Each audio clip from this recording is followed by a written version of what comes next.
Vou te apresentar, Carlos. Ah, beleza, vai. Bom, boa noite a todos. Mais uma vez, iniciando as nossas sessões científicas da Sociedade Cearense de Reumatologia. E hoje, tendo a honra, né, de termos uma aula com o professor Carlos Nobre Rabelo Júnior. O Carlos ele é formado pela UFC, fez residência médica em pediatria no Albert Sabin, né, é reumatopediatra titulado pela Faculdade de Medicina de São Paulo, a USP, né, e é doutor em ciências médicas, não é isso, Carlos? Pelo HC, atualmente é responsável pela residência médica e pela unidade de reumatologia pediátrica do Albert Sabin, né? Anteriormente era lá do HGF, e também hoje exerce o cargo de diretor executivo do Hospital Unimed Sul, né? Então, hoje teremos a honra de ter aqui a apresentação do professor Carlos Nobre. Uma honra, viu, Carlos? Tê-lo aqui abrindo as sessões da científica da SCR. É a primeira do ano, não é, Théo? É a primeira do ano, vai ser a primeira do ano essa. Estamos começando em abril com uma grande palestra, com toda certeza. Carlos, aí eu vou desligar aqui o meu áudio e o meu vídeo também, tá certo? Mas qualquer coisa você pode sinalizar, tá bom? Beleza. Aí eu fico falando próximo e tu passa o slide, certo? Perfeito. Beleza. Gente, boa noite, né? Meu nome é Carlos, sou pediatra e reumatopediatra, né? Como o Theo a gente falou. Antes de tudo, né, queria agradecer a presença das pessoas que estão aqui nesta noite de terça-feira, né? Entre feriados, né? Estão sendo semanas bem atípicas, né? Primeiro, agradecer o Theo aí pelo convite, em nome da Sociedade Cearense, e ao André Xenofonte, né? Presidente da Sociedade Cearense de Reumato. Quando o Theo me fez esse convite, eu fiquei, ai meu Deus, falar de transição, né, é difícil, né, assim, a sorte é que a gente vive a transição hoje na nossa especialidade, então, tecer alguns comentários aí eu acho que não vai ficar tão difícil, porque é uma coisa da nossa vivência, né. Para alguns, gente, assim, falar sobre transição pode ser uma novidade, né, porque, infelizmente, muitas pessoas não têm contato com o tema, na comunidade científica não é um tema tão valorizado assim, não sei se o André lembra, e o Theo também, quando a gente estava organizando o CBR de 2019 aqui, eu que fui um dos defensores de a gente fazer o pré-congresso de transição, que é um tema que realmente, infelizmente, ainda não é tão abordado, né, nos congressos, é uma aulinha ou outra, mas é um tema de extrema relevância, certo? Vocês vão ver ao longo da apresentação, e que eu trouxe aqui também a título de provocação, né, para a gente realmente entender como o tema é importante, não só na reumatologia, mas é um tema que deveria estar sendo discutido em todas as especialidades que tem a transição e transferência da medicina pediátrica para a medicina de adulto, tá bom? Vamos lá, Theo, pode passar. Aí, gente, é uma aula curta, né? São 20 slides, se eu não me engano. Eu trouxe mais uma visão geral até para gerar uma discussão, certo? Não é o tema diferente que a gente está acostumado a falar de uma doença específica, não é aula de lúpus, não é de artrite, não é de biológico, né? É um tema aí que tem muito mais a ver com a saúde integral do adolescente no contexto das doenças reumatológicas, tá? Então, assim, gente, para quem nunca ouviu falar de transição, esse termo transição, né? Acho que a primeira definição foi de 1993, que é essa que está aí no segundo tópico, né? Mas vamos lá. A transição é o período de preparação do adolescente e de suas famílias, então isso é importante que seja ressaltado, não é só do adolescente, é das suas famílias também, para a medicina de adulto, que ocorre antes, durante e após o evento da transferência, tá? Acho que quem trabalha em serviço público ou privado, o que está acostumado até algum tempo atrás, ou o que estava acostumado, era simplesmente participar da transferência, né? É quando você deixa de acompanhar o paciente na medicina pediátrica e passa a acompanhar na medicina de adulto, né? E uma outra definição é um movimento objetivo e planejado de adolescentes com condições médicas crônicas, né? Então, também não é todo paciente que precisa de transição, são aqueles pacientes que têm doenças crônicas, né? E a reumato é basicamente constituída de doenças crônicas, né? De sistemas de saúde centrados na criança para sistemas de saúde voltados para adultos, certo? E a transferência, gente, diferente da transição, é um momento, né? É um ato, né? Pode passar um aí, então. a transferência é o momento em que o adolescente passa para a medicina do adulto. Então, tem essa diferença para a gente entender, né? A transição é um processo, é um período, e a transferência, ela é como se fosse o final da transição, é o ato, né? Então, a gente faz a transição, que é um processo, um período, e termina e culmina com a transferência do paciente da medicina da pediatria para a medicina de adulto, tá? Pode passar. Aí vamos lá, gente. Por que fazer transição, né? Porque, e aí hoje, aí, Theo, até para vocês saberem, eu acho que aqui no Ceará, a única especialidade que a gente tem conhecimento que faz transição é a reumatologia, né? Uma coisa que algumas outras especialidades vêm ensaiando em um começo de transição, mas que já tem uma transição relativamente consolidada, é só a reumatologia. E dentro dos serviços de reumatologia do Brasil, pediátrica, aqui é um dos poucos que ainda tem um serviço de transição, sabe? Eu vou mostrar alguns dados do Brasil também, tá?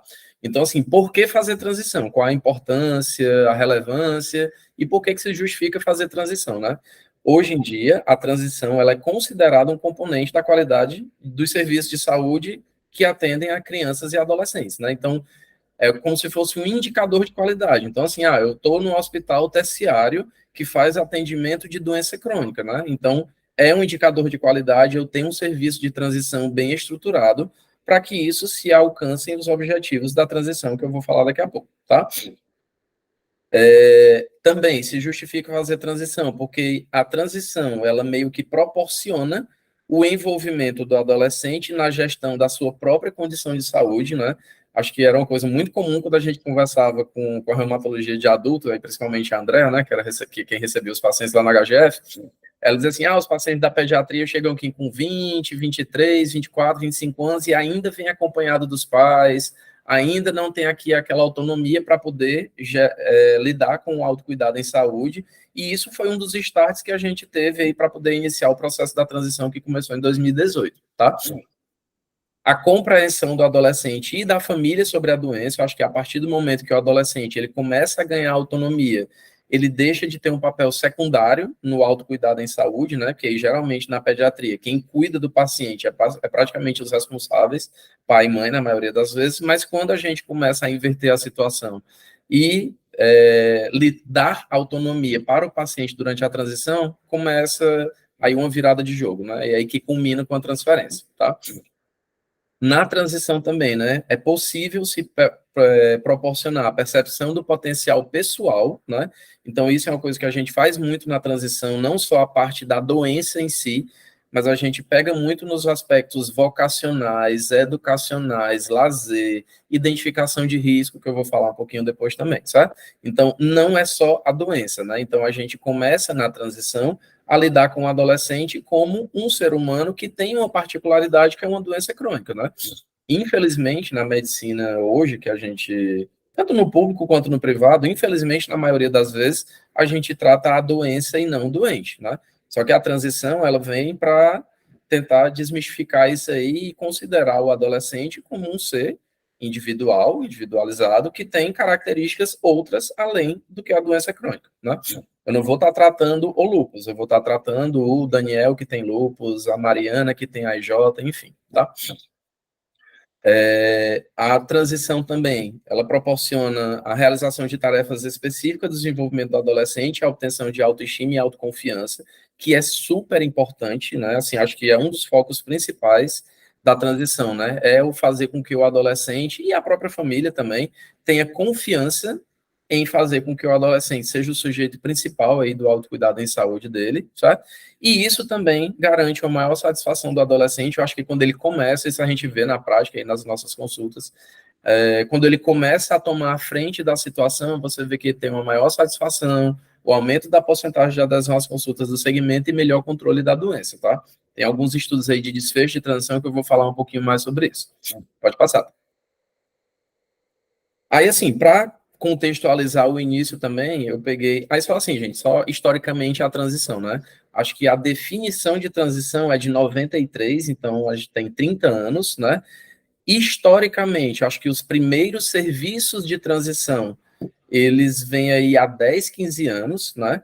E aí, estudos mesmos com transição, acho que a gente só tem 10 anos. Então, é um tema ainda pouco abordado e é um tema que ainda carece de interesse científico, né? Porque não envolve medicação, não envolve estudo, pesquisa clínica, então ainda é um tema um pouquinho, digamos que cientificamente esquecido, tá?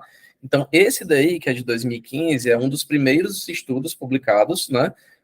Foi um estudo realizado em Portugal, com 216 pediatras gerais e especialistas pediatras, e aí no meio tinha reumatologistas, né, no hospital terciário, e aí perguntava qual era a visão do médico pediatra, né? Então, esse foi um questionário, foi um dos primeiros estudos aí publicados, e muita coisa que a gente vê de transição vem de alguns estudos em Portugal, né, que é interessante, depois teve algumas iniciativas em outros países, mas aqui eu fiz essa tabelinha só para vocês verem alguns pontos, né? Esse não eram os únicos aspectos abordados no artigo, mas eu coloquei o que é o principal, sabe?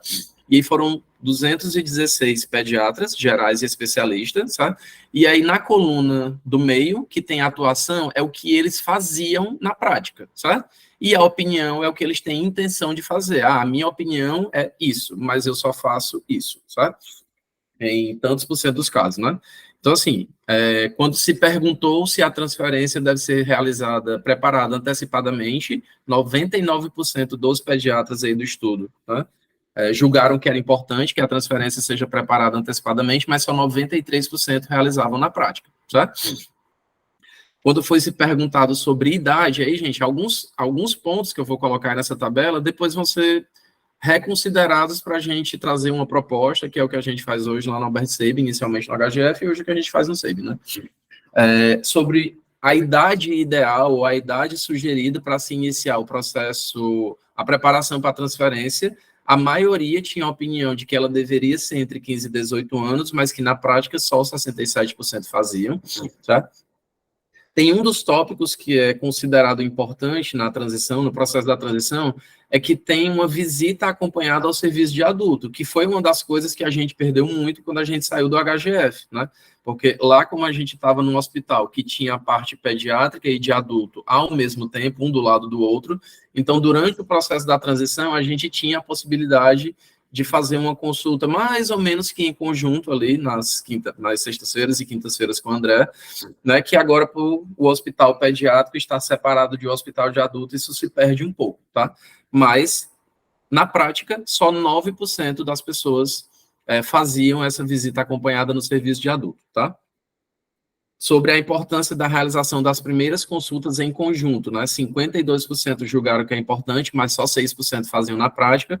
E aí, gente, esse antepenúltimo item aí é uma das coisas que mais se justifica também o público de adulto ter um pouco de contato sobre a transição, porque hoje a transição ela é feita basicamente pela parte pediátrica da história, né? Hoje quem faz a transição é a reumatologia pediátrica, é a pneumologia pediátrica, certo? E acaba que quando o paciente chega na medicina de adulto, ele chega após uma transferência, e esse processo, ainda que engloba o adulto jovem, né, por definição adulto jovem até os 24 anos, ele se perde um pouco, né? Então, 84% julgaram que os médicos que lidam com o adolescente logo após a transição têm uma falta de preparo adequado para lidar com questões inerentes à adolescência, sabe?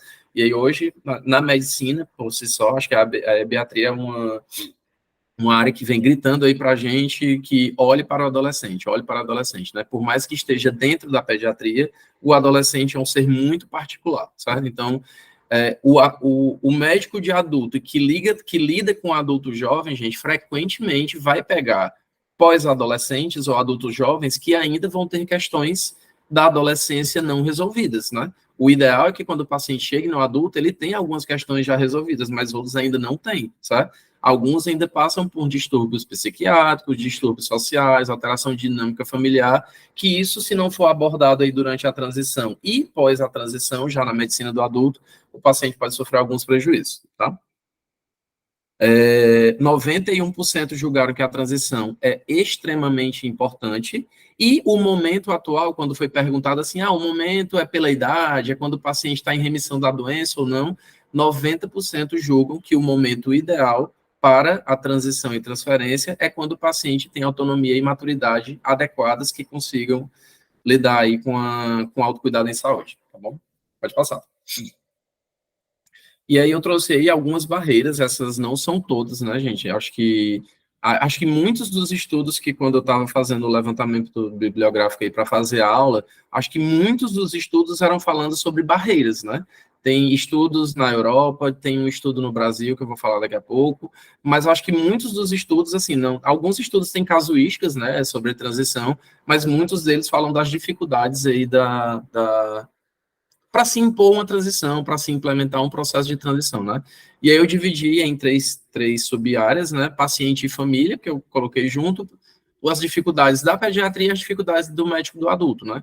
E aí, basicamente, de paciente e família, né? É a baixa adesão e falta de consciência sobre o impacto negativo da baixa adesão. E é uma das coisas que é um dos primeiros pontos que a gente trabalha na transição, é sobre a adesão ao tratamento, né?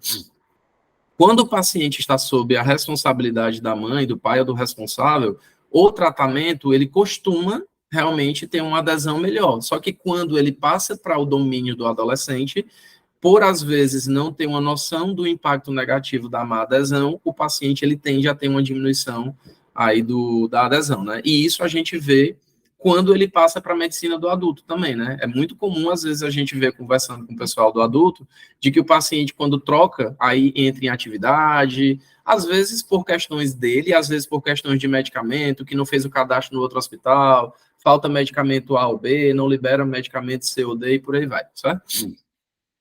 Conhecimento insuficiente sobre a doença e o tratamento, né? Acho que sempre quando a gente está nas consultas pediátricas, a gente explica basicamente para a mãe e para o pai. E aí, quando o paciente entra na transição, a gente costuma ter o cuidado de reexplicar todo o processo aí, explicar sobre a doença, tirar a dúvida, entregar a cartilha da SBR, explicar sobre o tratamento, a má adesão e as consequências da má adesão, né? A falta de autonomia financeira, autonomia, todo tipo que vocês possam imaginar. Então, é uma dificuldade do paciente, né, a falta de autonomia. Eles têm dificuldade em abandonar a equipe em que conhece e confia, né, a grande maioria lá estão com a gente na pediatria, desde que tem paciente que, dependendo da doença, está lá há mais de 10 anos, então, para eles é uma quebra, realmente, de rotina, né? Alguns a gente até, aquela paciente lá, Amália, no dia que era um choro, porque era a última consulta, não queria ir de jeito nenhum, e a gente tentando explicar, mas, enfim, às vezes é um vínculo que se forma que é difícil, às vezes ali a gente precisa de 2 ou 3 consultas, às vezes, para poder conseguir liberar o paciente, né? E aí, principalmente falando da família, é a dificuldade em entregar o controle do acompanhamento aos seus próprios filhos, né? Quando a gente começa as consultas da transição, que muitos deles começam a entrar já sozinhos no consultório, é uma dificuldade para os pais aceitarem de que eles não vão ser mais ali os líderes que vão estar conduzindo aquela consulta, né? Então, eles ficam ali olhando no corredor, perguntam se está tudo bem na consulta, querem entrar durante a consulta, sem a gente chamar, então é uma dificuldade, né? É uma dificuldade e aí principalmente falando das famílias, né? As barreiras para o pediatra, né? Dificuldade, aí também tem a nossa parte de culpa, né? Do mesmo jeito que eles têm dificuldade em nos abandonar, a gente também às vezes tem dificuldade em deixar o paciente seguir a vida em frente, né? Às vezes a gente costuma brincar de dizer assim, quando passou no Enem, casou, engravidou, já está no momento de ir, né? Então é quando a gente entende, claro que de uma forma em tom de brincadeira, quando o paciente ele já está preparado para ter o autocuidado em saúde, né? Já está trabalhando, já está fazendo faculdade, já conseguiu resolver pelo menos boa parte das questões ali da adolescente, certo? Mas a gente também tem dificuldade em deixar o paciente seguir em frente, tá? E a história de ter pouco tempo para transição, né, gente? Hoje a gente consegue fazer transição, porque ao longo dos 5 anos a gente moveu aí mundos e fundos para poder ter um esquema de ambulatório que funciona num dia que não tem tantos outros médicos atendendo e a gente consegue ter consultórios sozinhos, né, para a gente poder, porque não dá para fazer consulta de adolescente naqueles consultórios compartilhados com 2, 3 virôs ao mesmo tempo, tá? Então, consulta do adolescente, até que se prove o contrário, é sozinho dentro do consultório, e aí ela demanda mais tempo, e aí você fazer isso no SUS é um pouquinho complicado, tá? E com relação às barreiras do médico de adulto, né? E aí eu falo sobre aquela história, às vezes, como a gente chama o adolescente de aborrecente, né? Acho que o médico de adulto entende quando a gente fala sobre isso, porque realmente alguns adolescentes são adolescentes típicos, né? Com adolescência fisiológica, né? Que isso seja bem claro. A adolescência fisiológica, para alguns, é um problema, né? Mas para adolescente que está vivendo aquilo é normal, diferente da adolescência patológica, tá? Então, é uma dificuldade do médico de adulto lidar com o próprio adolescente, porque o relacionamento com o adolescente não é fácil, tá? Não é fácil. Às vezes eles querem, mesmo aqueles que estão na transição, tem dia que eles não querem conversar, tem dia que eles querem fazer só a consulta tradicional, ali abordar a doença, fazer receita e por aí vai, certo? E algumas dificuldades também com doenças do adolescente, aí eu falo aqui da reumatologia, algumas doenças da reumato que são muito mais comuns na pediatria do que no adulto, né?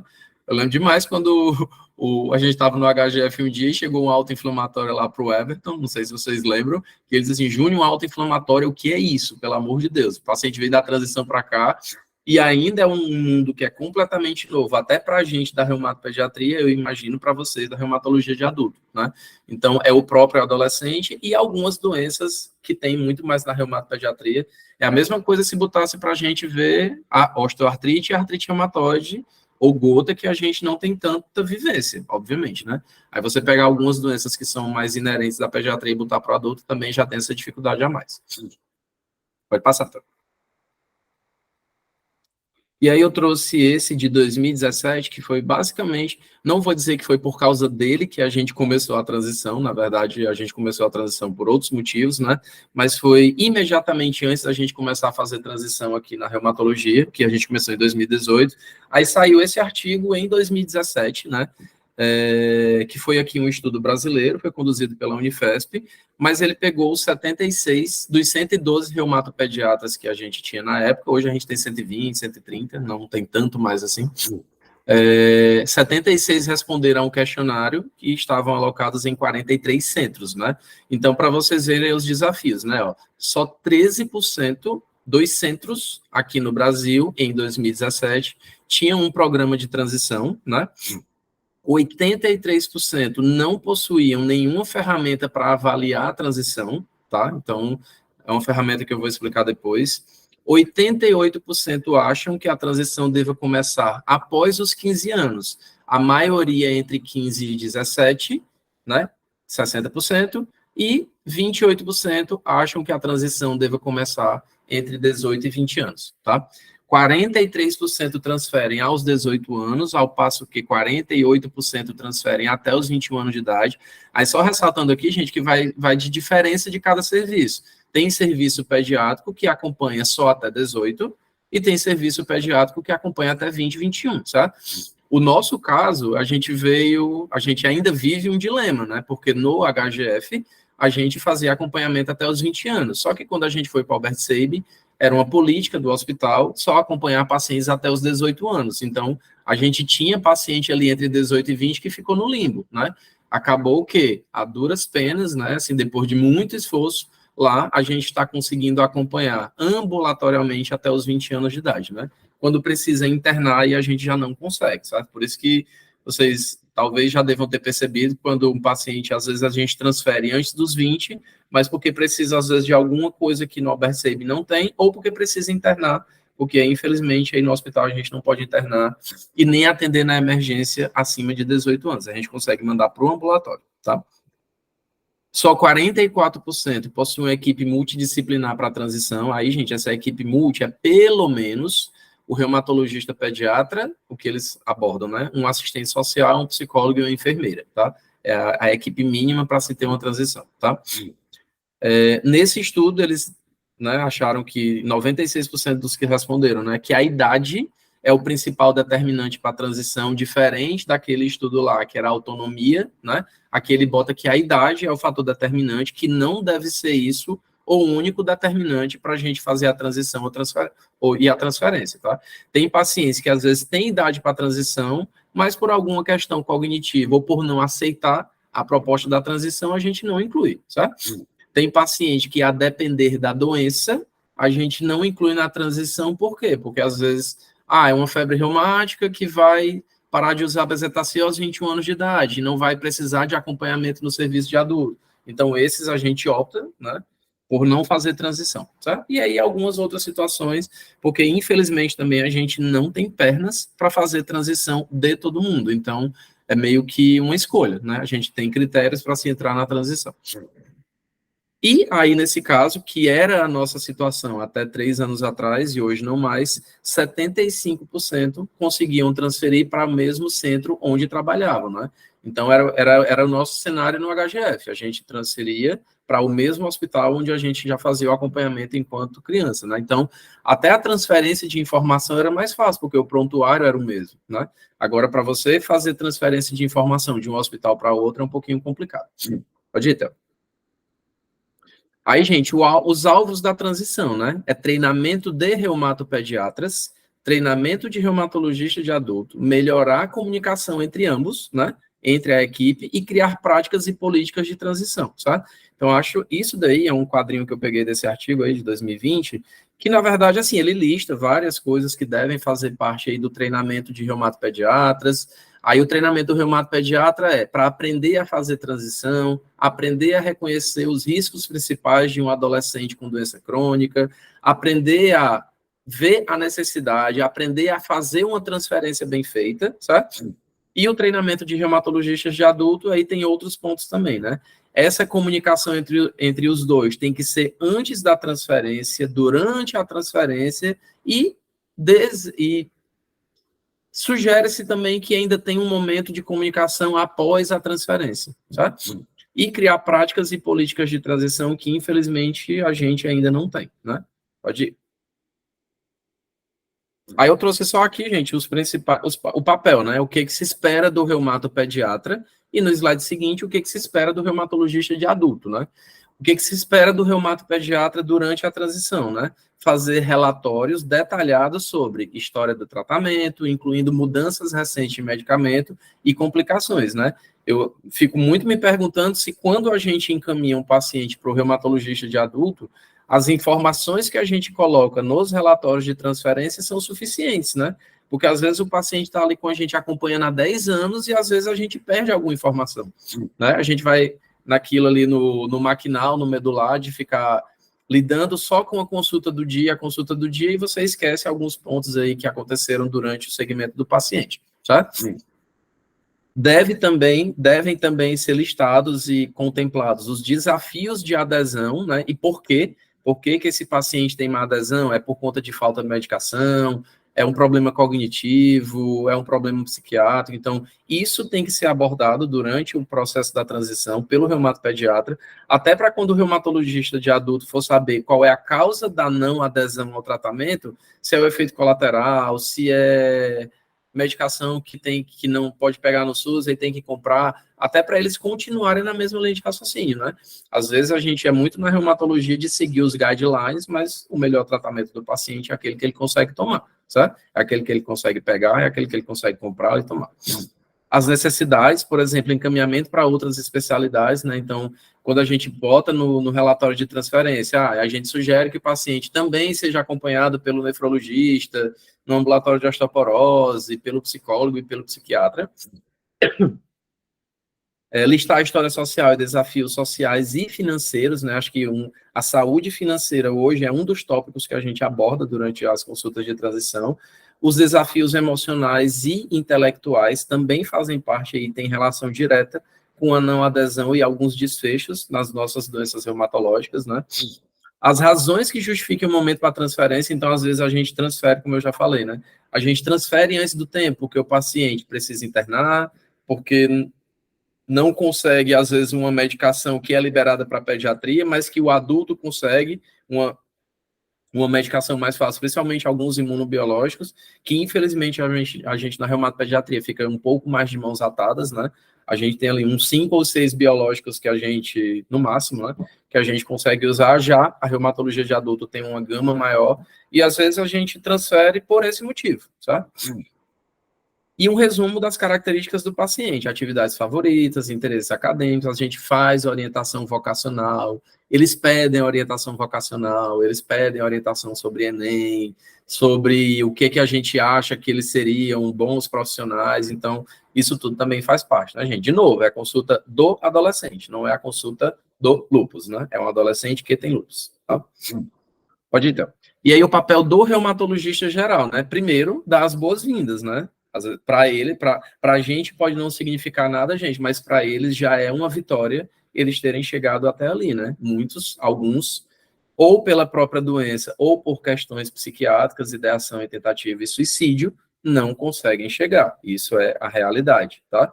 Então, acho que o papel do reumatologista de adulto, primeiro, dar as boas-vindas, parabenizar por ingressar nos cuidados de adulto, né? Explicar as diferenças, que não vai ser mais daquele jeito, de que quem vai é a mãe do paciente, que é ela que vai conduzir a consulta. É claro que ela pode, sim, falar na consulta, mas que quem vai ser prioritariamente aí interrogado é o paciente. Deixar o paciente e os pais conhecerem seus respectivos papéis, manter a comunicação contínua com o pediatra. Acho que, pelo menos, gente, assim, durante o processo de transferência, né, naquele último ano ali, que a gente manda para o adulto e ainda marca mais 1 ou 2 consultas com a gente, é interessante, é o ideal que se tenha essa comunicação para se continuar na mesma linha de raciocínio, e esse contato direto faz com que aumente a confiança do paciente na nova equipe que vai acompanhar, né? Quando a gente, o reumatologista de adulto, simplesmente recebe o paciente e às vezes pode até não ter alguma dúvida, mas tendo alguma dúvida, não vai atrás de conversar com o médico que encaminhou, e às vezes algumas informações se perdem, porque nem tudo, às vezes, tem como estar num relatório por escrito, sabe? É uma oportunidade, principalmente na primeira consulta, né? De o paciente tirar dúvidas sobre esse novo cenário, como é que é a marcação da consulta, como é que funciona o laboratório, por exemplo. A forma de se coletar exame no SEIB e no HGF são diferentes, então eles perceberam muito a diferença, né? Lá no HGF era dia marcado para coletar exame, lá no SEIB não é marcado, sabe? Quando eles forem voltar, eles vão sentir essa diferença de novo, sabe? A forma de se confirmar uma consulta é diferente, sabe? A sala de espera é diferente, tá? E minimizar as alterações clínicas já durante a primeira visita. É tipo assim, é você fazer com que naquele momento seja mais uma consulta muito mais de acolhimento, de se explicar como é que vai ser, porque a gente tentou fazer isso, a gente fez isso, quando eles vieram do HGF para o SEIB, né, a primeira consulta, não era tanto falando sobre a doença em si, era muito mais, aqui no SEIB, os horários são assim, as marcações de consulta são desse jeito, quando você vier para cá e você for faltar consulta, é assim que remarca, né? Você fazer todo esse acolhimento, gente, é super importante, porque isso faz com que não se diminua a adesão à frequência das consultas e ao tratamento. Vai. E aí eu trouxe que esse é o que talvez seja um dos artigos mais importantes aí sobre a transição, é uma recomendação para o cuidado de transição de pessoas jovens com doenças reumáticas de início na infância, certo? E aí, gente, existem outras recomendações, já teve uma recomendação do CARRA, já teve algumas recomendações da Academia Americana de Pediatria, mas o que talvez a publicação mais conhecida seja essa do EULAR, né, que é a Liga Europeia contra o Reumatismo, e da Sociedade Pediátrica de Reumatologia, a Sociedade Europeia de Reumatologia Pediátrica, certo? E aí, gente, é um guideline de recomendação que eu trouxe só os resumos das recomendações para vocês terem, e aí eu já vou falando mais ou menos o que a gente tem e o que a gente não tem, certo? Então, assim, são 12 recomendações, né, acerca do processo de transição, tá? Então, assim, vamos lá. Primeiro, os jovens portadores de doença reumática devem ter acesso aos cuidados de transição coordenados e de alta qualidade, fornecido de meio por parceria com profissionais de saúde, pacientes e suas famílias, para atender às suas necessidades de forma individual, certo? E aí, o de forma individual, de novo, eu ressalto a consulta sozinho, né? Quando eles entram na transição, logo que tem a primeira consulta, que a gente chama de consulta de captação, que aí entra os pais, né, até para a gente explicar como é que vai ser esse período da transição, e que a partir da segunda consulta, prioritariamente, o adolescente ele entre sozinho, já para a gente ter uma noção das suas necessidades individuais. Obviamente, um adolescente não vai falar todas as suas necessidades individuais, nem do lado de um outro paciente, ali na consulta ali com birôs compartilhados, e nem na frente dos pais, né? Então, a gente tem orientações que a gente segue sobre a consulta do adolescente, e a gente também tem orientações de quando se deve quebrar o sigilo, né? Então, já teve situações que a gente identifica ideação suicida durante a consulta de transição, aí a gente tem que quebrar o sigilo, na maioria das vezes, e a gente chama o pai para conversar, o pai e a mãe, né? O processo de transição deve começar o mais cedo possível. A Academia Americana de Pediatria sugere que é para começar aos 12, mas a gente acha aí uma idade muito forçada para se começar a transição, né? Então, hoje, na maioria dos centros, a gente vê aquela idade que eu mostrei naqueles slides lá de 15 a 18, a nossa começa aos 16, certo? Ou no início da adolescência, ou logo após o diagnóstico da doença, certo? A gente também, o que a gente faz é assim, logo após o diagnóstico da doença, pelo nosso perfil de paciente, principalmente paciente do SUS, gente, ainda é uma chuva de acontecimentos na vida do adolescente, né?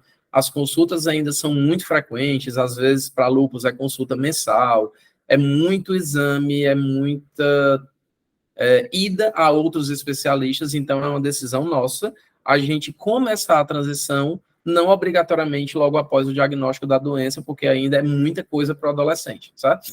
Ele ainda está vivendo ali, na maioria das vezes, ali o luto pela doença crônica, e a gente já começar um período de transição, eu particularmente não acho isso uma boa estratégia, tá? Então, a gente tem mais ou menos uma orientação que é assim, quando a doença está relativamente tranquila, em remissão ou em retirada de medicação, aí a gente começa o processo de transição, tá? Deve haver comunicação direta entre os principais participantes durante o processo da transição, aí principalmente entre paciente e família, reumatologista pediatra e reumatologista de adulto, certo? Antes e depois da transferência efetiva, deve haver contatos diretos ainda entre as duas equipes, né? Isso não precisa, gente, que se perdure durante anos, né? Mas pelo menos ali durante aquele período que a gente manda para o adulto, marca mais uma ou duas consultas e fica naquela coisa ali de ficar 2 ou 3 consultas. Em conjunto, o ideal é que se tenha uma boa comunicação aí para se tirar alguma dúvida, tá? Os processos e progressos individuais da transição devem ser cuidadosamente documentados nos registros médicos e planejados com o paciente e sua família, tá, gente? Aí é uma coisa que a gente... ainda é uma coisa que a gente tem que melhorar, o registro dessas informações, né? Hoje a gente tem uma ficha, que eu vou mostrar daqui a pouco, que a gente documenta algumas coisas, mas, infelizmente, para quem recebe, não é uma ficha que ela é autoexplicativa, né? Então, é uma coisa que a gente ainda tem que melhorar realmente. É o registro dos processos que acontecem durante a transição. A ficha sobre a doença em si, a doença, o lúpus, a IJ, a espondilo, o que quer que seja, elas são muito bem documentadas e elas são fáceis de se entender, na maioria das vezes, né? Mas a parte da transição, ela ainda deixa um pouco a desejar. Pode passar, tá? Todo serviço de reumatologia, tanto adulto quanto pediátrico, deve ter uma política de transição escrita, acordada e atualizada regularmente. Aí nesse guideline europeu, ele bota que o ideal é que essa política seja atualizada a cada 5 anos, né? Hoje, a gente tem o ambulatório, a gente tem o serviço, mas a gente não tem uma política escrita, que realmente agora foi uma coisa que, quando eu fui fazer aula, eu me atentei que a gente não tem uma política por escrito, né? A gente faz, mas ainda a gente tem alguns documentos, algumas pastas, prontuários, formulários, mas uma política escrita a gente ainda não tem, sabe? Deve haver uma descrição escrita clara da equipe multidisciplinar envolvida nos cuidados e deve ter um coordenador designado para a transição. Aí, gente, infelizmente, isso também ainda não é uma realidade, principalmente no SUS, né? No HGF, a gente até conseguia ter uma terapeuta ocupacional compartilhando as experiências do ambulatório de transição com a gente. Na verdade, a gente tinha um assistente social que estava no ambulatório e uma terapeuta ocupacional. Mas desde que a gente foi realmente lá para o Alberto, a parte da equipe multidisciplinar, ela se perdeu um pouco, sabe? O ideal, principalmente, assim, no meu ponto de vista, né, é que seja pelo menos um assistente social e um psicólogo, já que a grande maioria dos pacientes vão ter algum risco aí da parte emocional, tá? Os serviços de transição devem ser focados no jovem, ser adequados ao desenvolvimento e abordar a complexidade do desenvolvimento do paciente, né? Então, como eu falei, tem paciente que a gente opta por não fazer transição por conta ou da doença, ou porque você vê que é um adolescente que está passando por uma adolescência fisiológica, e como eu falei, a gente não tem pernas para fazer transição de todo mundo, né? A gente hoje tem quase 1.500 pacientes em acompanhamento, não tem como a gente fazer transição de 1.500 pessoas, né? É claro que nem todos esses 1.500 vão para a medicina do adulto, né? Alguns, como algumas vasculites, febre reumática, dor em membros, algumas condições mais benignas, elas acabam o acompanhamento ali até os 20, 21 anos, mas outras vão sempre para o adulto, principalmente as artrites crônicas e as colagenoses, né? Deve haver um documento de transferência, um documento, né? Um relatório que você preenche falando sobre a transferência, esse aí a gente tem, né? Pode passar. As equipes, volta aí, isso. As equipes de saúde envolvidas na transição, né? Devem ter treinamento adequado em atendimento geral de adolescente, então muda, né, gente? Não, eu não estou atendendo só a IJ como se eu estivesse atendendo uma criança de 3, 4 anos, né? Que a interação com a criança de 3, 4 anos é completamente diferente da interação com um adolescente de 16, 17 anos, né? Então, as pessoas que estão envolvidas na transição, elas devem ter treinamento, tanto para as doenças reumáticas do adolescente, como para outras condições de saúde do adolescente, como para condições inerentes à adolescência, sabe? Adolescência fisiológica e adolescência patológica, tá? Deve haver financiamento seguro para prover recursos e cuidados clínicos ininterruptos e serviços de transição para pacientes entrando em cuidados de adultos, né? Então, aí, gente, aí boa parte do financiamento é assim, fazer com que as medicações não faltem, fazer com que as consultas não faltem, o transporte não falte, que tenha equipe ainda para atender, certo? Uma plataforma eletrônica de livre acesso, isso aí, infelizmente, a gente também não tem, né, para as recomendações e recursos para os cuidados de transição, e é necessário aumentar o conhecimento e a prática baseada em evidências para melhorar os resultados para jovens com doenças reumáticas de início da infância, tá? Acho que se a André estivesse aí, acho que ela seria a pessoa mais adequada para ver, assim, não é raro a gente ver um paciente, quando é transferido, para o adulto, às vezes, por problema de adesão ao tratamento, a doença entrar em atividade, certo? E isso é porque, às vezes, a consulta ele não consegue marcar, ele ainda acha que ele vai ser acompanhado nos 2 cantos até determinada idade, certo? E aí, gente, esses estudos, mesmo que poucos, abordando transição, eles devem sim ser considerados para a gente estabelecer melhores práticas e isso a gente melhorando a nossa política de transição, não só na reumatologia, como nas outras especialidades pediátricas. Pode ir. E aí eu trouxe esses dois, que são 2 estudos, um de 2018 e outro de 2022, sobre os desfechos da transição, né? Eu botei só um resuminho, o benefício da transição, né? Então, esse primeiro aí, que é de 2018, é voltado só para lúpus, né? Foram 125 adultos com lúpus, que foram divididos em 2 grupos, né?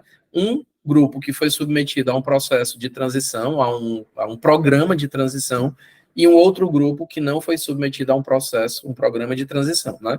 E aquele grupo que foi submetido à transição teve melhores taxas de qualidade de vida, isso aí ao longo de meses e anos, né? Foi um estudo prospectivo. Pelo questionário, aquele questionário que avalia a qualidade de vida, que é o SF-36, melhores taxas de autocuidado, aí claro, gente, que isso tinham questionários, né? Questionário para avaliar o autocuidado, e menores taxas de readmissão, né? Porque uma das coisas que os artigos abordam é que quando você faz a transição para o adulto, se aumenta a taxa de hospitalização, certo? E aí, naqueles que são submetidos a um programa de transição, essas taxas de hospitalização e rehospitalização, elas diminuem, certo? E aí tem esse outro estudo de 2022, que aí, na verdade, é com doenças reumáticas inflamatórias, né? Doenças inflamatórias de uma forma geral. Aí foi uma revisão sistemática, incluindo 15 estudos, né? Foram mais de 1.700 pacientes, né?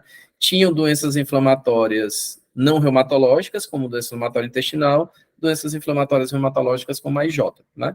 E a implementação dos programas, né? Aqui é a conclusão aí do artigo, dos programas de transição mostrou redução na taxa de internação hospitalar, taxa de cirurgia realizada por complicações da doença, qualquer doença que seja, e taxa de abandono da clínica de adulto, certo? Então, você submeter um paciente a um programa de transição diminui ao melhor autocuidado, melhora a qualidade de vida, diminui taxa de internação, diminui taxa de cirurgia, diminui taxa de absenteísmo às consultas do adulto, né? Então, eu trouxe esses 2 estudos aí, existem outros, claro, mas esses aí eu achei bem emblemáticos aí para vocês entenderem os benefícios de se promover a transição para os pacientes pediátricos. Pode ir. E aí, gente, aí só para finalizar, eu trouxe aqui um pouquinho da nossa experiência, né? Acho que boa parte da aula era aquilo ali que eu queria falar. E eu trouxe só um pouquinho aqui da nossa experiência para vocês entenderem como é que funciona hoje a transição, né? Ela não é perfeita, está longe de ser perfeita, mas é melhor o feito do que o perfeito, né? Então, hoje a gente tem um programa de transição, inicialmente no HGF, hoje em dia no IAS, porque o serviço foi transferido para lá há 2 anos, né?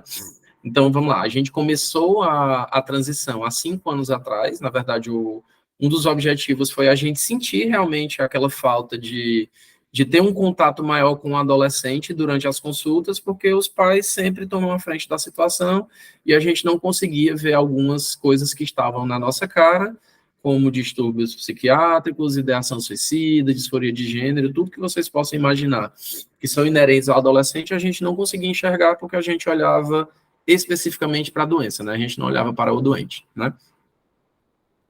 A gente tem uma média aí, assim, aí eu falo uma média porque a gente tem vagas para a transição, né? Como eu falei, a gente não consegue ter pernas aí para fazer transição de todo mundo, então a gente tem uma média aí de 120 vagas para pacientes com transição. Então, assim, quando um vai para o adulto, a gente abre outra vaga, ou a gente passa um pouquinho, ou diminui, aí tem alguns que perdem segmento, mas normalmente os pacientes que estão na transição são portadores de artrite crônica, que é o nosso maior público, né, a IJ espôndilo, colagenoses desparada ou lúpus, né, então a IJ e lúpus são as 2 doenças mais comuns aí, e fibromialgia dos que estão no processo, no programa de transição, né. A gente faz a captação por volta dos 16 anos, a captação é o momento que a gente faz na presença das famílias, né, explicando como é que vai ser o processo de transição para os próximos 3, 4 anos. E, às vezes, durante essa captação, algumas famílias, pouquíssimas, na verdade, algumas famílias se negam, né? Não, eu acho que o meu filho ainda não está preparado para entrar na consulta sozinho, eu tenho medo, eu tenho receio, ele ainda está com a doença em atividade, e aí a gente respeita, obviamente, né?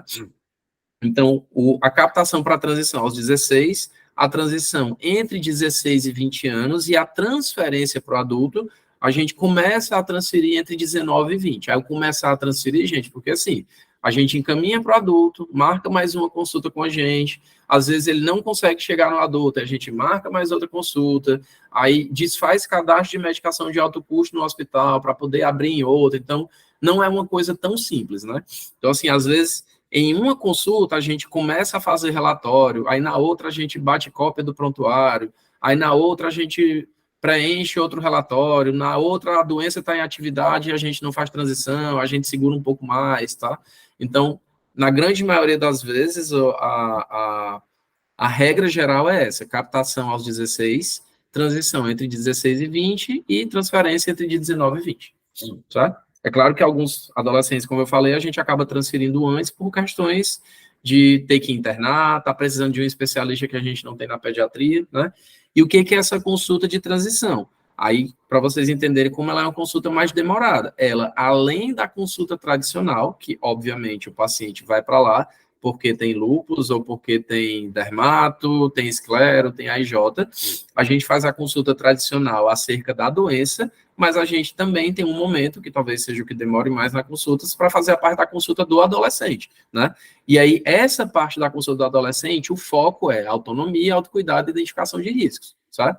E essa parte da identificação de riscos é uma das principais que a gente foca no ambulatório de transição, porque é gigantesco a quantidade, é gigantesca a quantidade de riscos que esses meninos passam aí durante a adolescência e às vezes a gente faz vista grossa e não entende, né? O TRAC, gente, é um questionário, ele é um questionário validado para a língua portuguesa, foi validado pela Unifesp, é um questionário de preparo para a transição, ele avalia se o paciente está preparado ou não para entrar num programa de transição, eu vou mostrar a foto dele. Aí a nossa ideia, hoje a gente faz ele só na entrada, mas a ideia é fazer no meio e no fim da transição, sabe? mais ou menos aos 16, aos 18 e aos 20 anos, porque aí ele gera um score que a gente consegue ver quais são os domínios que o paciente ainda está com dificuldade. Ele está com dificuldade de entendimento de receita, de ir para a consulta, ele está com dificuldade de adesão ao tratamento, né? É um questionário bem interessante que a gente consegue ver o adolescente, principalmente nas suas dificuldades, e a gente consegue trabalhar essas dificuldades para quando ele chegar no adulto, ele já ter passado pela grande maioria delas, né? E aí a gente tem um documento específico para a transição e um documento específico para a transferência. A transferência, de novo, é o ato, né? É você dar alta da pediatria para ir para a medicina do adulto, tá? E aí, gente, essa história do TRAC, o documento específico para a transição e para a transferência, são 2 ou 3 coisas daquelas recomendações que eu falei daquele artigo lá do EULAB, tá? E só eu botei essa cartilha do lupus porque a gente geralmente não, sempre, né? A gente fala sobre a doença, explica ao diagnóstico, certo? Só que às vezes o diagnóstico é o paciente na enfermaria e às vezes quando ele ainda não está na transição. E a gente sempre tem um cuidado de logo na primeira ou na segunda consulta de transição, a gente voltar a explicar tudo sobre a doença, né? Tirar dúvida, falar dos medicamentos, falar dos efeitos da má adesão e entregar novamente a cartilha da Sociedade Brasileira de Reumato, que aí a gente utiliza elas como o nosso apoio aí para a comunicação com o paciente sobre a doença, tá? Vai passar. Aí, ó, esse é o TRAC, aí ele tá traduzido para a língua portuguesa, né? Então, na verdade, são várias perguntas que ele vai gerar um score no final, mas basicamente são perguntas, e aí o paciente marca se ele não sabe fazer, não, mas quer aprender, não, mas estou aprendendo, sim, eu já comecei a fazer, e sim, eu sempre faço, né? O ideal é que quanto mais itens marcados na coluna do sim, eu sempre faço, é que o paciente está mais preparado para já ser transferido para a medicina do adulto, sabe?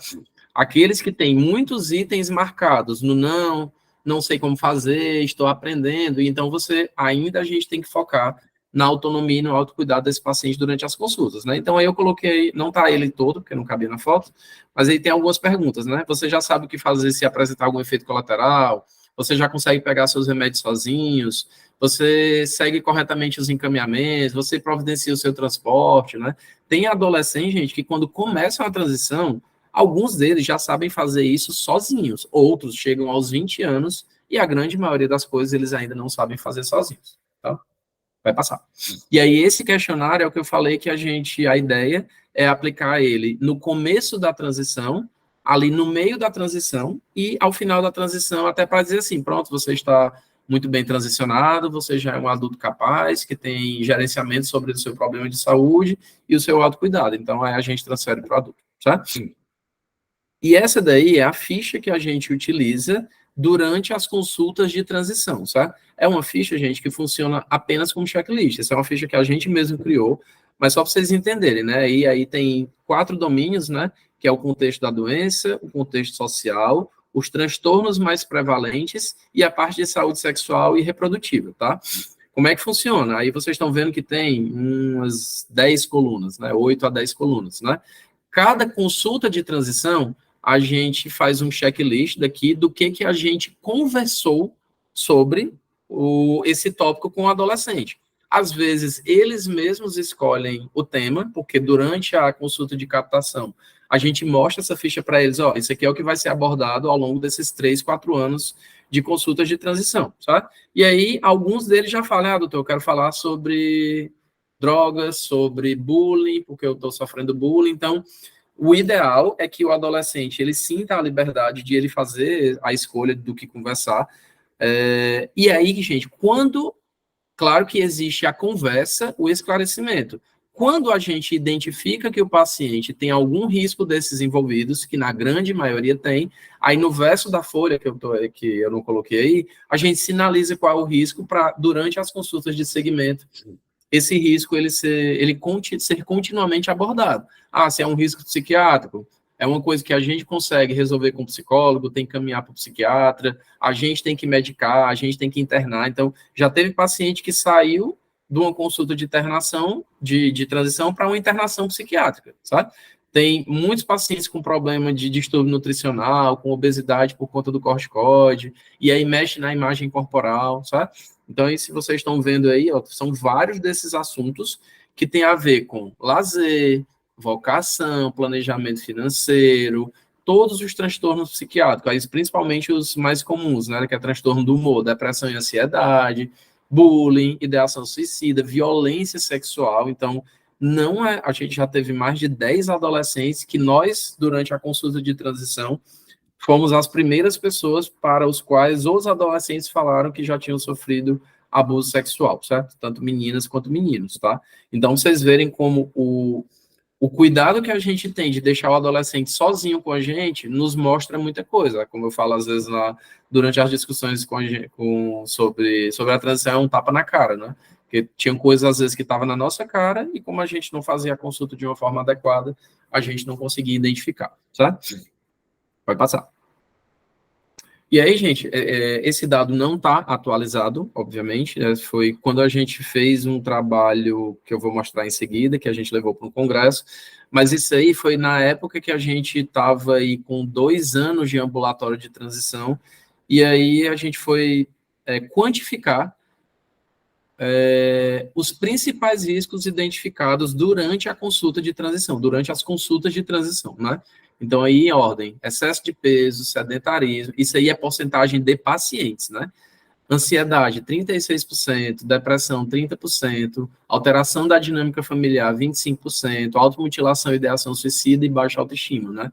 Então, ó, são coisas que têm a ver com a saúde do adolescente, algumas podem ter a ver com a doença de base, como depressão, lúpus, ansiedade, excesso de peso e sedentarismo com o uso de corticoide, mas tem coisas que não obrigatoriamente têm a ver com a doença em si, mas que o peso da doença crônica traz para esses nossos pacientes, né? Então, eram riscos que a gente, por abordar única e exclusivamente a doença, a gente não conseguia ver o adolescente como um todo, era uma visão muito fragmentada, tá? Pode passar. E aí, na verdade, esse dado surgiu de que foi um banner que a gente levou para o EULA, foi bem legal, né? A gente nunca tinha passado por essa experiência de levar uma coisa de transição para um evento internacional, então foi em 2019, a gente levou aí a nossa casuística, né, a nossa experiência com o ambulatório de transição para o EULA, foi bem legal. E aí, só de conclusão, só de novo aí, né? É um dos primeiros estudos sobre transição, tanto no Brasil, mas com foco na identificação de risco, né?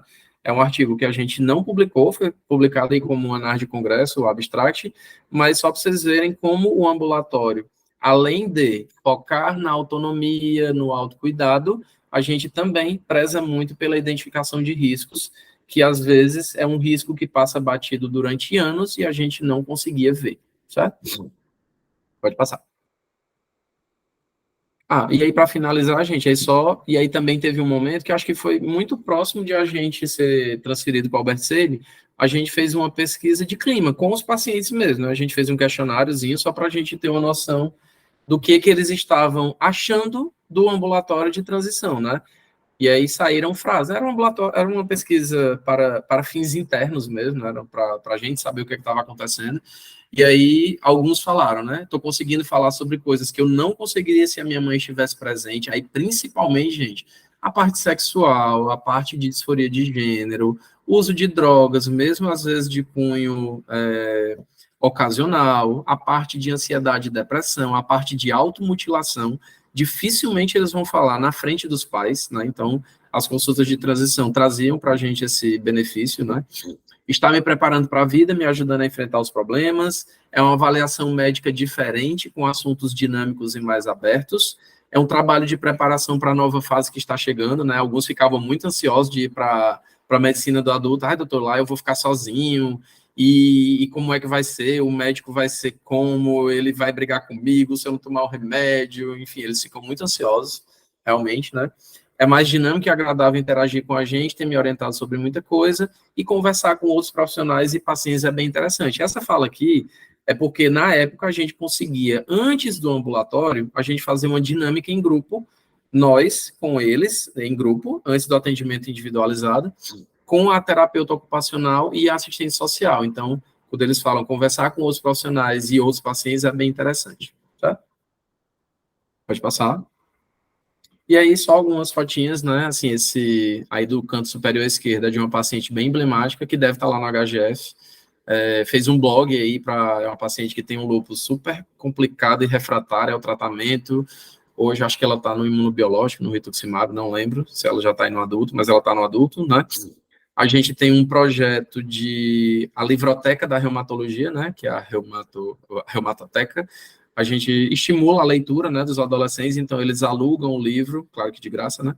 Eles pegam o livro durante a consulta e ficam trocando de livro. Isso é uma coisa para a gente diminuir aí, tentar estimular a diminuição do tempo de tela e estimular a leitura, né? A gente tem um armáriozinho lá com esses livros para eles ficarem alugando. Tanto a gente fornece o livro para quando eles estão internados, né, como passatempo, e também para as consultas ambulatoriais, tá? E aí, alguns pacientes da gente da transição, tem um deles aí lá de cima, que é um dos nossos 2 ou 3 pacientes, né, que está em processo de transição de gênero, né? A gente tem alguns pacientes transexuais, e esse menino é um deles, e essa paciente era uma nossa que realmente foi quase veio a óbito aí numa internação mais prolongada, que realmente ficou um xodó aí, um adolescente que participava das consultas bem ativamente, tá bom? Era isso, gente. Pronto, Theo.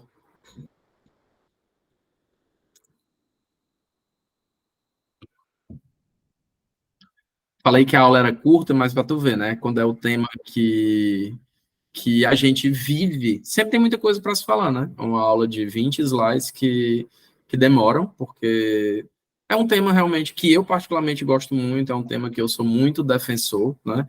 Eu acho que não só a reumatologia, como todas as especialidades pediátricas que lidam com doente crônico, têm que entender que a transição, para mim, hoje, não é uma opção, sabe? Tem que existir, né? Tem que existir.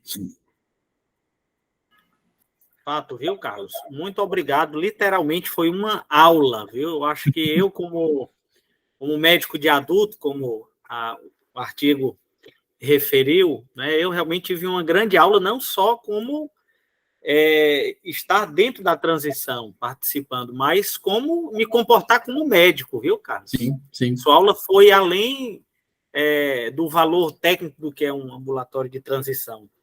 E a transição é muito isso, né, Theo? Acho que a transição, ela nos faz ver que, antes de tudo, a gente é médico. A gente não pode ver a doença sem enxergar o doente, né? Acho que é muito isso que a transição traz, né? Às vezes, pro paciente, quando ele está ali na nossa frente, o menor problema deles é a doença, né? Às vezes, alguns vêm terminar um relacionamento abusivo, e querem conversar sobre isso, e às vezes a gente, naquela visão muito da doença, não, mas vamos ver como é que tá seu SLEDAI. Ele lá quer saber de SLEDAI, gente, ele quer saber de outra coisa, né? E eu acho que para a gente também é uma tapa na cara, porque a gente mesmo, durante a semana, porque esse nosso ambulatório é dia de sexta-feira, né? Às vezes a gente mesmo tem que virar a chave, né? Porque a gente conduz e faz consultas muito mais voltadas para a doença de segunda a quinta, e quando chega na sexta, a gente tem que virar um pouquinho a chave, porque o ambulatório de transição exige que a gente faça isso, entendeu? Sem dúvida, sem dúvida. Eu queria abrir aqui espaço para perguntas, né? Quem gostaria de fazer alguma pergunta, fazer alguma consideração, fique à vontade. Os meninos aí da pediatria, acho que pelo menos Larissa, Amália, a Frane, que tiveram aí, Miriam, todos viveram ou vivem a transição também, né? Acho que todo mundo já teve a oportunidade de passar pelo ambulatório de transição, e é impressionante como a gente, às vezes, quando termina a consulta, a gente diz assim, ó, fulana nem vê hoje. Não, mas é porque tu lembra que ela acabou o namoro na última e não sei o quê, ou tu lembra que o avô faleceu e ela veio no dia que o avô faleceu. Então, a gente acaba sabendo da vida deles toda, né? Eles vão lá para dar notícia se passa ou se não passa no Enem. Eles perguntam, dizem assim, doutor, o que é que o senhor acha que eu devo fazer de vestibular? Então, é quase um aconselhamento, né, que a gente faz, aconselhamento vocacional, tá?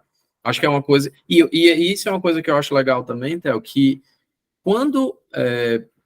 acho que eu não vou lembrar quantos anos a reumato de adulto passa nesse estágio da reumatopediatria, né? Mas acho que desde que começou a ser obrigatório todo residente de reumato adulto ter um período na reumatopediatria, é uma das coisas que eu faço questão, é que o dia, ou um dos dias, seja a sexta-feira, né? Porque, assim, ver lúpus por lúpus, vocês vão ver muito durante a residência, mas ver aquele contato com o adolescente, claro que não é um treinamento em si, mas uma faísca, né? É uma pulga atrás da orelha que a pessoa fica lá rodando ali 1, 2 meses de ver como é que é a condução de um adolescente, e ver que não é tão simples, né? Não é só a doença, e quando ele for levar para a prática dele, ele vai saber que existe uma coisa chamada de transição e que a consulta pode ser diferente, basta a gente ter pernas para isso, né? Com toda certeza, Carlos. Carlos, é a Larissa Elias, ela gostaria de falar. Larissa, fique à vontade aí para falar. Oi, gente, boa noite. Oi, Eu queria só fazer alguns comentários sobre a aula. A aula foi excelente, né? Já conversamos sobre isso muitas vezes, né? Muitas vezes. Isso foi um projeto que foi iniciado na época que eu era residente, então nós temos muitas e muitas conversas desde essa época sobre a questão da transição. E eu tive a oportunidade de agora, como preceptora lá no SEIBM, voltar a fazer o ambulatório de transição. Isso tem sido bem interessante para mim. E é algo que eu acho que é muito sobre o que a gente fala de ter empatia com o paciente mesmo. Vale, saiu. Opa! Eu acho que a Larissa se emocionou, viu, com o comentário, viu, Carlos? Se emocionou que não aguentou e caiu. O Alexandre, reumato adulto lá de Sobral, nosso grande amigo, ele quer também falar. Por favor, Alexandre. Então, boa noite, Carlos. Parabéns pela aula excelente, viu? Agradecer à sociedade, ao Teógenes, pela iniciativa de também colocar esse tipo de atividade online para nós que somos do interior. E dizer que realmente essa transição é complicada, porque eu vejo que desde quando eu fiz residência lá na Unifesp, que eu rodei na hematodiatria, eu vi que o relacionamento de vocês é muito intenso, né? Muito mais próximo até do que com os nossos pacientes adultos. E vocês sentem uma insegurança de liberar isso para o adulto, porque vocês não sabem como eles vão manter esse relacionamento. E você não sabe para quem ele vai, como é que essa pessoa vai. Eu até entendo mesmo que fica aquele medo de mandar e perder aquele link, né? Perder aquele acompanhamento estreito que vocês têm, e você mostrou muito isso na sua aula, né? Uma proximidade, como você disse, é um tema que você gosta, porque você realmente alimenta essa relação e querem esse controle, esse tight control, né? Bem intenso e bem ativo. Eu até admiro isso e queria até ter mais controle dos meus pacientes como vocês têm, né? Parabéns, viu? E realmente... Agora, essa idade de transição, vocês no privado e no... Porque no SUS, eles têm aquele vínculo mais... como é que eu digo? Eles ficam... Porque tem aquela coisa do agendamento obrigatório. Sim. E no privado, como é que é isso? Eles seguem também rigorosamente? Porque o que eu vejo na pediatria geral, passou dos 12 anos, o pessoal, assim, mas também não tem doença, né? Não vejo muito.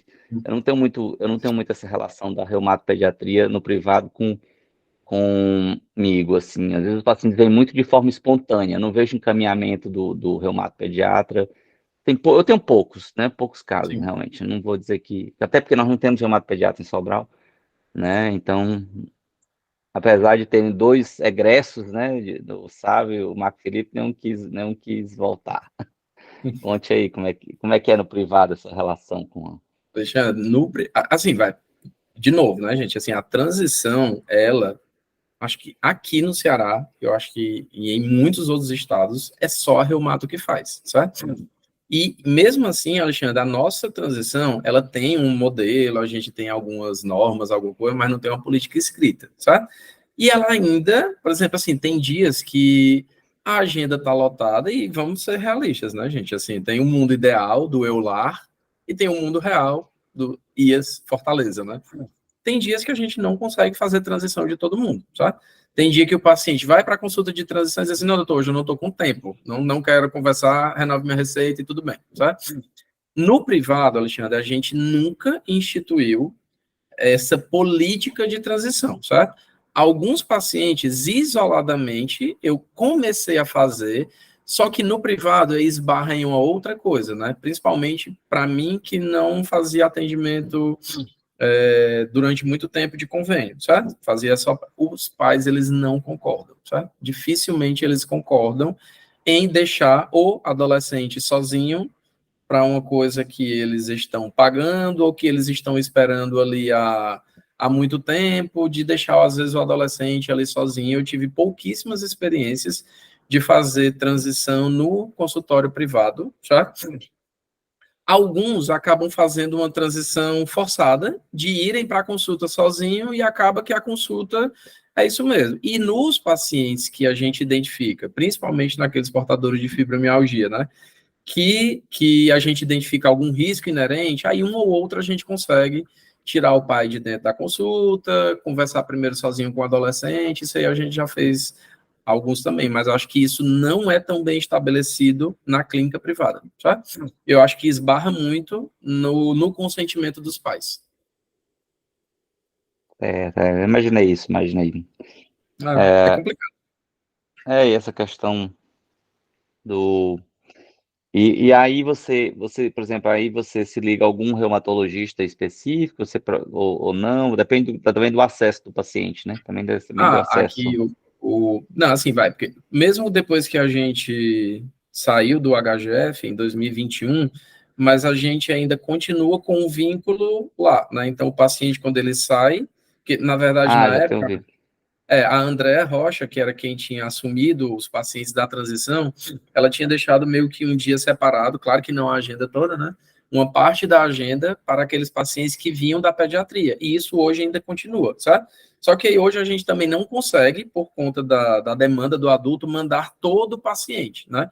Então, às vezes é assim, na hora de transferir, tem paciente que já trabalha, tem plano empresa, tem Apvida, e a gente procura o reumatologista do Apvida. Tem alguns que são do interior, e aí a gente tenta mandar para o interior, né? Porque assim, como não tem reumatopediatra aqui no Ceará, em nenhum interior, quem precisa de reumatopediatra, infelizmente, tem que vir para Fortaleza, certo? Só que isso não é a realidade no adulto. Então, no adulto, eu tenho nos grandes polos, né? Sobral, Juazeiro, Barbalha, eu tenho reumatologista, certo? Então, alguns, quando estão chegando aos 20 anos, a gente consegue mandar para a sua cidade de origem, né, para não ter que ficar acompanhando continuar acompanhando na capital, que eles só eram obrigados a vir para a capital porque não tinha reumatopediatra na sua cidade, mas aí como tem reumato de adulto, a gente deixa na cidade, tá? Mas, assim, no serviço público, hoje, a nossa referência é mandar para o HGF, porque a gente tem um link de encaminhamento que dá certo, né? E aí, dependendo, aí isso também faz parte do processo da transferência, né? Para onde é que esse paciente vai? Primeiro, ele precisa ser transferido, né? Tem febre reumática que não vai, tem algumas vasculites que não vão, tem algumas fibros que não vão, que a gente tenta... já teve fibro que a gente dá alta da reumato e fica acompanhando só no psicólogo e no psiquiatra, a gente não manda para o reumato, certo? O paciente trabalha, tem plano de saúde, consegue ir para o plano de saúde, é do interior, tem reumato no interior pelo SUS, né? Alguns dizem assim, não, doutor, mesmo que não tenha pelo SUS, eu prefiro ficar pagando um reumato no interior do que pagar transporte para vir para Fortaleza, tá? Então, isso também faz parte aí de a gente continuar o processo aí da transferência, né? Tá certo, obrigado aí pelos esclarecimentos e parabéns. De nada. Mais uma vez. Acho que a Larissa voltou. Larissa voltou, viu, Carlos? Aí eu vou aproveitar aqui. Ela teve um problema aqui com o celular e tudo, e disse que não está conseguindo falar. Tá. Né? Se emocionou. Mas olha, ela se emocionou. Até o celular dela se emocionou, viu, Carlos? Foi. Olha, assim, registrar aqui muitos comentários positivos, de agradecimento, de elogio à apresentação. O André comentou que esse é um assunto que precisa ser mais divulgado, né? E é uma das considerações também que eu reforço. A Amália... Eu não sei se tu lembra, quando a gente estava fazendo a programação do CBR 2019, Ele disse assim, gente, bora fazer um pré-congresso de transição. E alguns assim, não, besteira de transição, isso não... Bora falar de coisa luto, muda, não. Carlos. Tu lembra, né? Lembro sim, e muito, viu? Foi A Amália... Foi uma luta. Sim, a Amália conversou aqui também, colocou que já teve paciente que convidou para 15 anos, para casamento, né? Então, foi, ó. Realmente... A gente já tem, acho que, não sei se foi ela, já teve um que foi convidado para ser padrinho de crisma, a gente já foi para uma com o aniversário de 15 anos, né? Aí uma que já foi para uma apresentação de balé, né? Eles convidam para algumas coisas. E como tem a parte vocacional e a gente participa dessa parte da vida deles, eles se sentem confortáveis em falar sobre relacionamento, sobre faculdade, enfim, né? Com certeza. Carlos, e aí eu queria fazer aqui algumas considerações, né, e até tirar aqui algumas dúvidas também. Uhum. Primeiro, assim, te parabenizar novamente pela aula, não é? Eu acho que você e a sua equipe, eu acho que a Reumatopediatria do Ceará merece todos os elogios possíveis, né? Porque, assim, vocês conseguiram estruturar um ambulatório de transição, e eu lembro que era algo que você já imaginava lá na época que eu era residente lá no HGF, e assim, elogiar também o que vocês estão fazendo, que assim, pode não ter uma diretriz, um protocolo por escrito, né?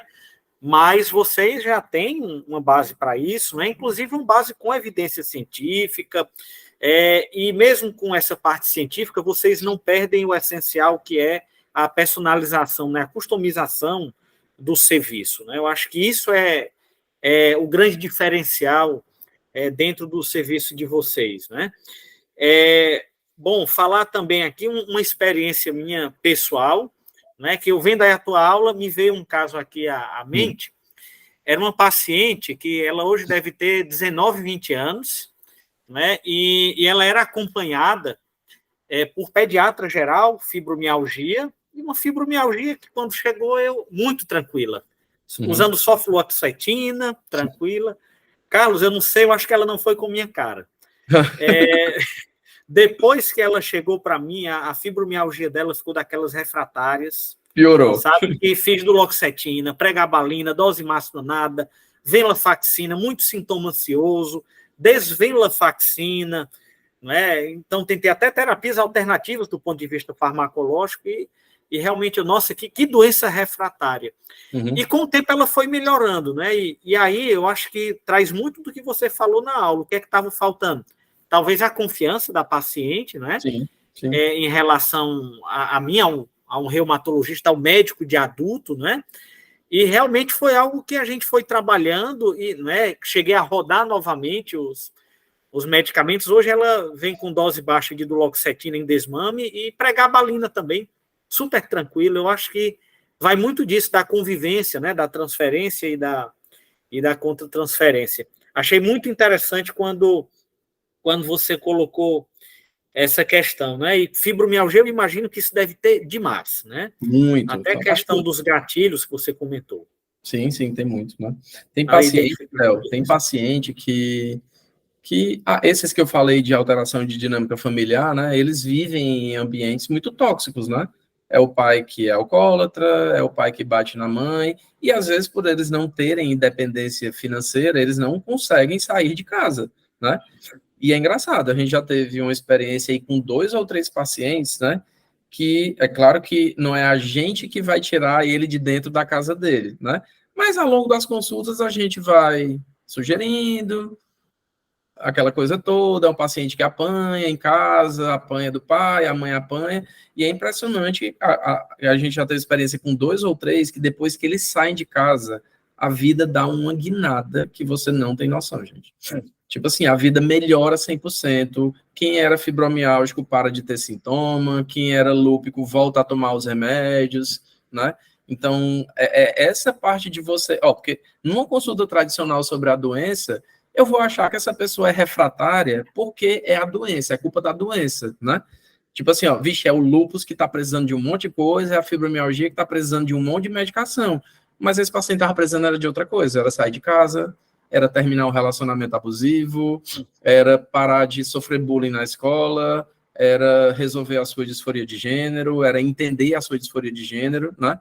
tem paciente com disforia de gênero que sofre muito, né? A disforia em si é o sofrimento, não é a identidade de gênero, né? A disforia. E aí a gente não entender isso, a gente fica só botando culpa na doença, culpa na doença, culpa na doença, entendeu? Perfeito. Muito bom, Carlos, né? Elogiar também, não é, o que vocês têm de evidência científica, né? De levar o trabalho para o lar, né? E também um comentário lá sobre o questionário CAPT, né? Que vocês chamam em português. A gente chama TRAC, né? Que é o nome em inglês mesmo, mas é o CAPT. Pronto. O CAPT, né? Ele é assim, eu fico pensando muito também na aplicação no SUS, né? E levar em conta a cognição dos pacientes, viu? Eu acho que isso daí realmente, porque muito lá do CAPT, né? Eu lembro assim de pacientes, né? De nível socioeconômico mais baixos que eu atendo, e eu vejo, poxa, isso aqui, todo o autocuidado realmente é algo muito complicado, né, nesse sentido. E até para o paciente entender a doença. Tem paciente, Theo, que às vezes, na captação, a gente vê que ele não vai se enquadrar na transição, e tem paciente que começa, e às vezes a gente tira da transição, e tem paciente que começa e depois pede para sair da transição, porque não está conseguindo, enfim, né? E a gente tem que respeitar, a gente tenta fazer a transição para todos aqueles que a gente indica, mas tem paciente que às vezes não se enquadra. Tem paciente com prejuízo cognitivo gigante, que não tem como a gente fazer uma consulta sozinho com eles, né? Aí destrambelha a doença, falta as consultas, aí toma os remédios errados, entendeu? E a gente também tem que ir adquirindo confiança, né? Com certeza. Quando eles terminam a consulta, eles dizem assim, ei, doutor, fiz tudo certo dessa vez? Eu disse, não, faltou só isso aqui, ó. Só isso aqui. Mas é isso. E assim, Carlos, eu acho que vocês têm uma experiência que com certeza isso aí dará uma bela publicação, um belo estudo, tanto quantitativo, qualitativo, né? A Luísa está aqui para isso. Pronto, Luísa. Então pronto, viu? Vamos lá em frente, Luísa, viu? Perfeito. Alguém mais quer fazer? Perfeito. Eu quero ler esse artigo depois, vou ter essa honra. Tá. Gente, e é isso. Alguém mais gostaria de comentar? Eu vou tentar comentar bem rápido, sem vídeo, para ver se o celular colabora. Honra, Larissa. Larissa foi minha aluna também, viu, Carlos? Olha, é isso. Acadêmica, quando eu era acadêmica. Foi a Malha, Larissa. Ixi. Liga de Medicina Clínica, né, Larissa? Exatamente, alguns aninhos atrás. Isso. Mas o que eu queria comentar é que eu acho assim que a transição é um grande exercício de empatia nosso com os pacientes, de ter essa visão mais ampla, né? Da gente entender que nem tudo na reumato, assim como nas outras especialidades, é entender sobre a medicação mais nova, sobre o tratamento mais moderno. Na verdade, a gente precisa visualizar o nosso paciente por inteiro, né? E entender quais são as necessidades dele. E as necessidades do adolescente e do adulto jovem, né? E aí o reumatologista de adulto também tem um grande papel nisso, são muito próprias, né? Então, assim, é um momento difícil, é um momento de muitas transições na vida dele, né? Então, ter esse olhar diferenciado no cuidado de saúde, que é o que a transição faz, trabalhar essa autonomia e visualizar o todo, faz muita diferença na vida deles. Às vezes a gente é paciente gravíssimo, que a gente faz todos os tratamentos possíveis e imagináveis, e a gente pode, por exemplo, perder eles para um suicídio, se a gente não conseguir ter uma identificação, conseguir visualizar ele como um todo, porque são problemas muito comuns nessa faixa etária, né?